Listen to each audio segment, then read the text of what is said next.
Welcome to the Stay Ready Real Estate Podcast, where we stay ready so you don't have to get ready. I'm Emeka, your host, and this podcast is all about real estate, investing in real estate. I invest in multifamily, and I'm here to show you that regular people can invest in real estate. You don't need to have billions or millions. It's regular people like you and I who can invest in real estate today. So on this podcast, you'll hear from myself, as well as I'll bring different real estate professionals on from around the world to talk about their investing journey, strategies, market insights, or how they got into real estate so you can get started today as well. Stay ready, my friends. Hope you enjoy. What is going on, Stay Ready family? It is your boy, Emeka here. Today in another hotel, new shirt since I left my black shirt, but I'm still here to provide you value. And what are we going to talk about today? We're going to talk about why syndication might not necessarily be the best route for you to go. So, number one, let's start off with what is a syndication? Well, I'm a dumb it down, right? You might talk to someone who's more experienced than me, who gives you a different definition, but they're all gonna mean the same thing. So, what is a syndication? A syndication is where GPs, general partners, pull in money from a pool of investors. So it can be, 5 to 10 people, maybe more. And we use the money from the pool of investors to close the deal. The money that we're raising from the investors could be to fund the down payment, the rehab, and any capex that you project. Right? It can be for different things. Everyone can structure the deal slightly differently, but usually the splits between the GPs, who could be 5 to 7 people, 8 people, absolutely max, depending on the size of the deal, and the limited partners, LPs, the passive investors, the people you're pulling your money from. Um, that can be almost infiniteless, but keep in mind the least amount of LPs, limited partners that you have, the better the returns for them. So you don't want to dilute the deal with crazy returns because you have way too many people in there putting in, 10 bucks each. However, why am I talking about syndications, right? Is that for beginners? Is it not? Is it for intermediate, the more experienced? The answer is yes, right? It's for everyone, right? I was a beginner and I got into my first multifamily deal through a syndication. And I never thought that one syndication was going to, retire me, right? Which some people do. But I knew that this is a long-term play. I'm in real estate for the long haul. Therefore, what I do now, I don't need the money now, right? Sometimes you may need it. There can be different kind of situations because once you knock down a deal, the syndication with the GPs and LPs all committed, you can get an acquisition fee, right, for the hard work, or to get reimbursed for the hard money, the money you can't get refunded, and that money can go. That money could be like from inspections, from the earnest money. Let's say it goes out of the 10-day period, whatever the period is. But a lot of people get reimbursed at the acquisition, and that can be to reimburse plus, let's say, 0 to 5% fee for the hard work. But everyone's different, right? One syndication is not the same, but it is a very common way to get into multifamily, especially large multifamily, because now your name, your business is on a large deal.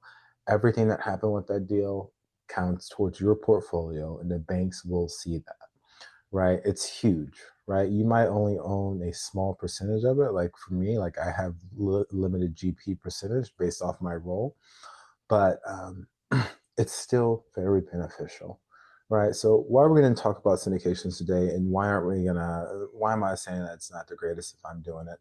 Number one, I'm not saying it's not the greatest. I guess I should back up here.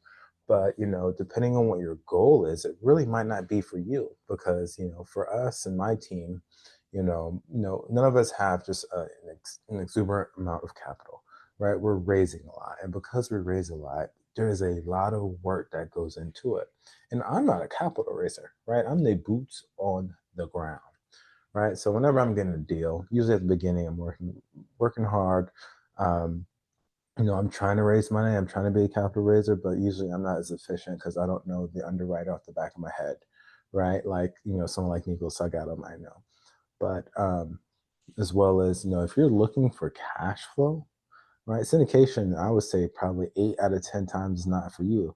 Because what we're learning is a lot of limited partners are putting in lots of money, or you know they're they're putting in lots of money, or they're putting in their life savings into these deals, right? And we and I especially do not recommend putting in all your life savings. However, however, some people do this because they think they're going to start making a bunch of monthly cash flow, quarterly cash flow, semi-annual cash flow. And we need to be real with ourselves. We need to be real with our investors and make sure they understand exactly what is going on, exactly how they're going to make their money, and exactly what the risks are. Because everything isn't perfect, right? The market could tank, the market could go bonkers in a great way, interest rates can drop, but the reality is we don't know. And I've been in a couple deals now and syndications, but I would say the biggest takeaway is yes, most of the hard work is during the acquisition, maybe that first year, getting it, trying to get it stabilized. But once it kind of calms down, then it's kind of you can do visit once a week, just make sure things are going right, checking on the contractor, talk with the city for miscellaneous stuff.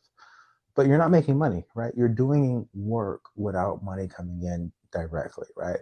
I won't get paid until we sell the property. We've already had it for 2 years, and we're only going to sell it once it's the right time. So, you know, it's kind of anticlimactic whenever you close a deal that says, oh, I just closed on, 100 units.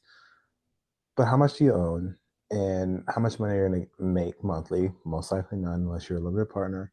And not much happens for you until 5 to 7 years later when you sell the property. That is not a bad thing. Let me be very clear here. That is not a bad thing. That is actually a great thing, right? It's like basically like a retirement that you get to get sooner with all these tax benefits. But whenever I got into it, right, I'm trying to build for my future. I want to make monthly cash flow, and I will always be investing in multifamily. But I need to understand that if I want to get the cash flow that I'm looking for, there has to be another source of income or a way that I can get capital um, outside of my W 2, because I do have a family. I'm trying to build a house. But there has to be another way. So that's where smaller multifamily will always be good. Doing flips will always be good, right? Because that is a way to continue to have cash coming in until you sell the large multifamily in the syndication. And then you have a larger amount, right? Because you might own 1% GP percentage, but if the deal is $5 million, 1% doesn't sound too bad, does it? All right. So whenever you get into a syndication as a limited partner or even as a GP, what is your goal, right? You really need to understand, I'm getting into this deal because of X, Y, Z, right? Not because I read a book on syndication, I heard it's great, I want to make money, right? I'm in this deal because I know in 5 to 10 years I'm gonna get that, and then I'm gonna just keep reinvesting because I'm not gonna lose my W-2. This is just another investment. That's what a lot of limited partners are here for.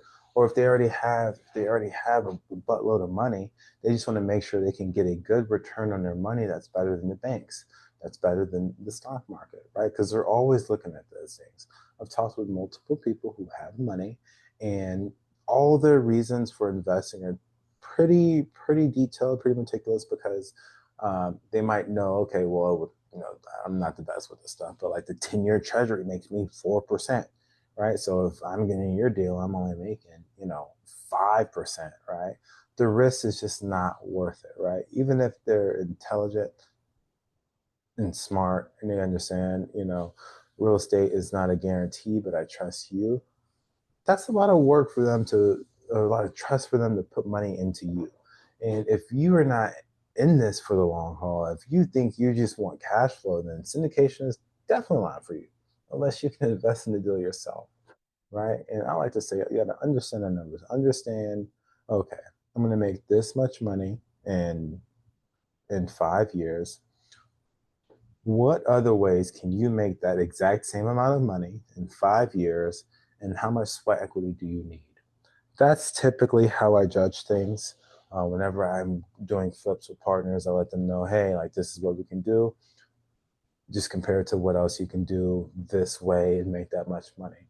But when it comes to syndications is a great way to build wealth. It is not a bad thing. I want to make sure that I'm very clear that when we are talking about syndications are amazing. It's how I got into multifamily. It's why I can claim I have over 30 units. I am a GP. My name is on there. My business name is on there, right? So I've done this. I am doing it. However, that is not making me monthly cash flow. I will get paid later on in life. So right now, I am essentially working for delayed gratification. So if you want to get into real estate, and you want to jump into multifamily, the best route for you might just be okay, either raising money for a smaller deal that you have people for, you be the main person handling it and you split 50-50, trying to build a duplex, or just trying to, do a burr for a quadplex, right? If you are looking for cash flow, the sweet spot will always be that smaller multifamily, and syndication might not always be the way to go. However, understand what your goal is and understand that if you want to get into multifamily and you think syndication is the way, so be it. But what is your 5 to 10 year goal and why are you in real estate? And no matter what strategy that you have, the reason that you're into real estate and the goal for real estate should always be top of mind, because that is what's going to that's what's going to basically drive your decisions. Until next time, family, see ya. Thanks for tuning in to the Stay Ready Real Estate Podcast, where we stay ready so you don't have to get ready. If you enjoyed this podcast today, please give me a like and subscribe, and tune in next week so you can hear another one. If you ever want to reach out to me, I'd love to talk to you about real estate. If you're ever interested in any of the deals that I have, I'm based here in Central Florida, reach out. My information is below. Hope to see you next week. Stay ready, my friend.